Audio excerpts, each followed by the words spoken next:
성경도 역사이기 때문에 성경 말씀에 보시면 여러 가지 사례들이 등장하고 있습니다. 나쁜 부전자전으로 아버지도 나쁜데 아들도 그 악행을 물려받는 이런 경우를 성경 속에서 볼 수 있습니다. 부모는, 아버지는 악한 왕이었는데 아들이 반대로 성군이 되는 이런 경우도 있습니다. 그리고 반대로 부왕은 선왕이었는데 이 후왕이 악정을 베푸는 나쁜 왕이 나타나는 경우도 있습니다. 그리고 좋은 부모에게서 좋은 자녀가 나오고 선한 왕에게서 또한 후왕 또한 이 선한 왕이 등장하는 이런 경우가 있습니다. 우리 모든 가정, 또 우리 국가, 우리 사회가 이런 바람직한 사회가 되고 나라가 되고 가정이 되면 더 말할 나위 없겠습니다. 그런데 오늘 본문 성경에는 엘리사 같은 이 훌륭한 선지자 아래서 게하시 같은 칭찬받지 못한 어리석은 사환 소년이 등장하고 있습니다. 가장 좋은 선지자를 만났으면 엘리사처럼 자기 스승 엘리야보다도 갑절의 영감을 받아야지 남이 고친 병을 자기가 뇌물이나 받고 가로챈 데서 말이나 되겠습니까? 오늘 우리가 이 말씀을 보면 이제 우리는 사환 인생, 청지기 인생이기 때문에 결산을 할 때에 하나님 앞에 내 사환 인생은 잘 살았었나? 하나님께 칭찬받을 수 있을까? 상 받을 수 있을까? 이런 마음을 가지고 오늘 이 말씀을 새겨 들어야 되겠습니다. 우리가 보면 이 소년은 겉으로 순종은 잘한 것 같아요.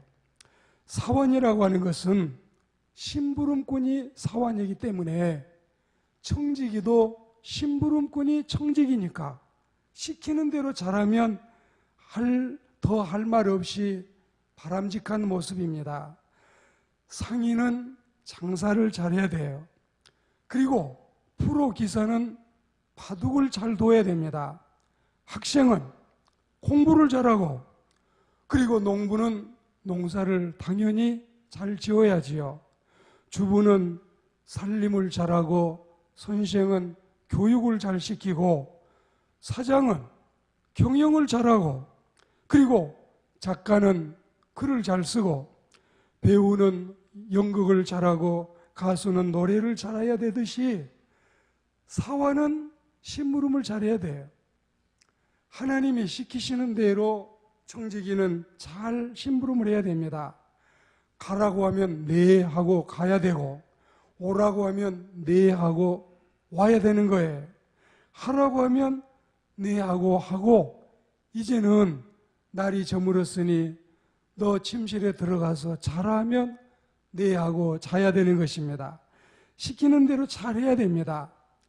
물론 게하시도 한때는 이 시키는 대로 순종은 잘하는 것처럼 성경에 기록이 되어 있습니다. 그러나 기계적인 따름과 외형적인 순종은 덧없습니다.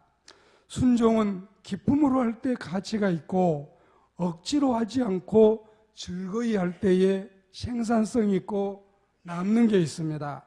순종은 차원에서 할 때에 보람이 있습니다. 마지못해서 할 때는 그것이 순수함을 잃게 되는 것입니다. 우리는 이렇게 프로그램 입력된 대로, 설정된 대로 살면 안 되고, 우리가 창조적이고 생산적인, 그리고 두뇌를 써서 시키는 대로 하되 우리는 은혜롭게 잘 살아야 되겠고, 또 하나님의 말씀대로 순종하며 사는 그리스도인들이 되어야 할 줄로 믿습니다. 그리고 이 소년 사환은 이 말씀 속에 보면 신앙의 무능함을 드러내고 있는데, 위대한 사람을 모시고 있는 사람 아닙니까? 우리가 이제 세상에서 살면서 이 달인을 만나기도 하고 숙달된 사람을 만날 때 그런 이야기를 쉽게 합니다. 강아지도 식당에서 3년을 자라나게 되면은 라면을 끓일 줄 안다. 그리고 또 강아지도 서당에서 3년을 자라나게 되면은 주인의 그 모습을 따라서 문장을 읽을 줄도 알고 풍어할 줄도 안다. 그러니까 이런 훌륭한 하나님의 사람 밑에서 사원 노릇을 하자면 신앙생활이나 기도생활이나 기적 행위를 어깨너머로 배운 것만 해도 그 얼마이겠습니까?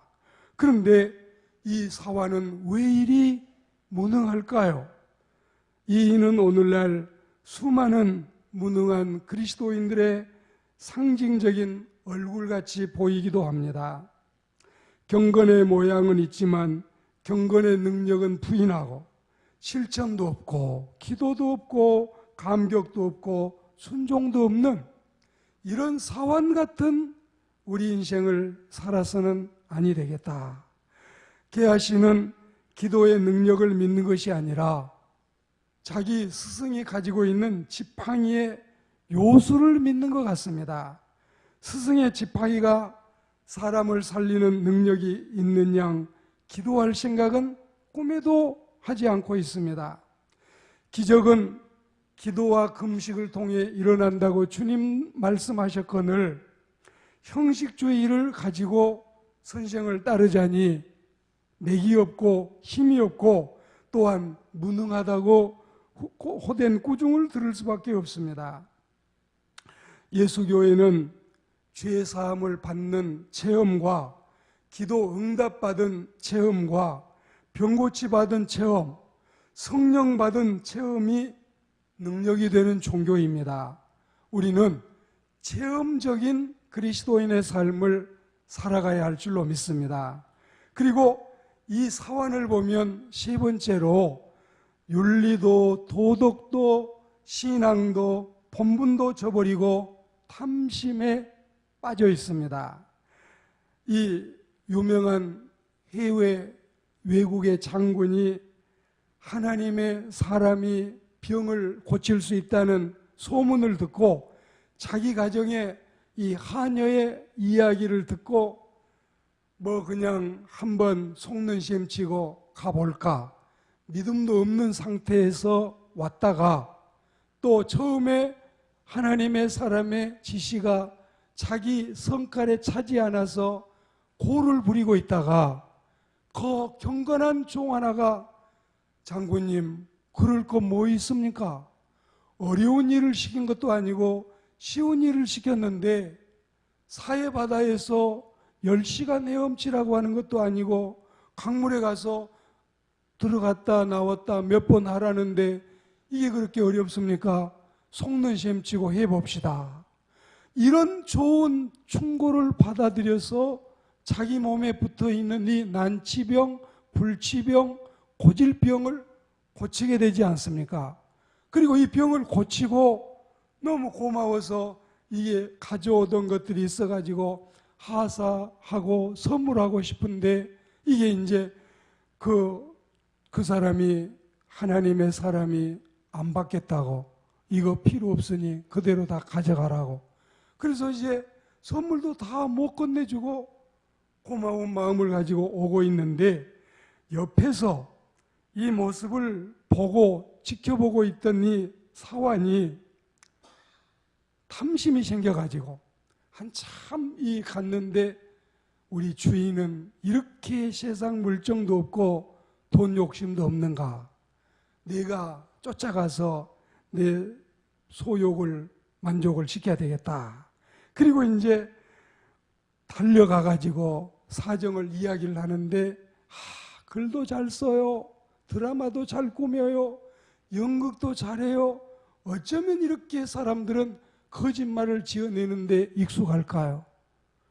지방에서 우리 선생님의 제자 2명이 올라왔는데 아마 몹시 가난한가 봐요. 어려운가 봐요.